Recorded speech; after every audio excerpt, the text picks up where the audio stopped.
3, 4, 8. 1, 2, 3, 4, 9. 1, 2, 3, 4, 10. 1, 2, 3, 4, 11.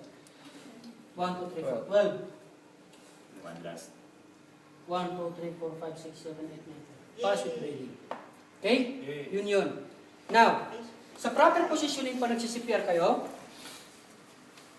straight elbow, lean forward. Lean ha? Tinan mo rin. Lean. Ang ibibigay yung weight, huwag yung shoulder. Binigyan yung shoulder, tingnan nyo, hindi ito umangat, di ba? Ganun lang. 100 compressions. Di ba? 2 minutes. 100 compressions in a 1 minute. Kailan kayo mag-stop mag-CPR para mag-check ng pulse? After Equivalent to 2 minutes. So sa 2 minutes, ilang compressions kung ano sa CPR? 200. 200 compressions. Alam na, kasi shoulder. Dapat, bigyan yung weight, upper extremity. Okay? Bigyan yung weight, lean forward. Okay?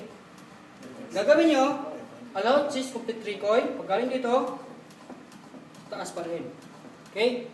Baka sa sobrang taas, pero mayroon pa itong technique na iba na akala nyo hindi ko makikita. Ang singa, bouncer. Dapat, nandito pa rin yung heel sa ito.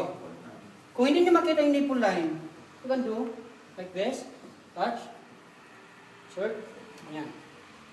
Sa mga babae, nagsisipir kayo, yung iba kasi nagsisipir, gumagano, blow, CPR, blow. Diba nakakapagod yun, diba? Bumuka ka kayo, alisin mo natin yung pagkakalo, Pilipina, open, ganyan. Okay? Push, ganyan lang. Kahit matagal yan, okay lang.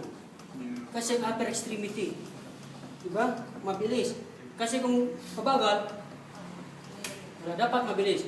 1, 2, 3, 4, 5, 6, 7, 8, 9, 10, 11, 12, 13, 14. So mabilis. Okay?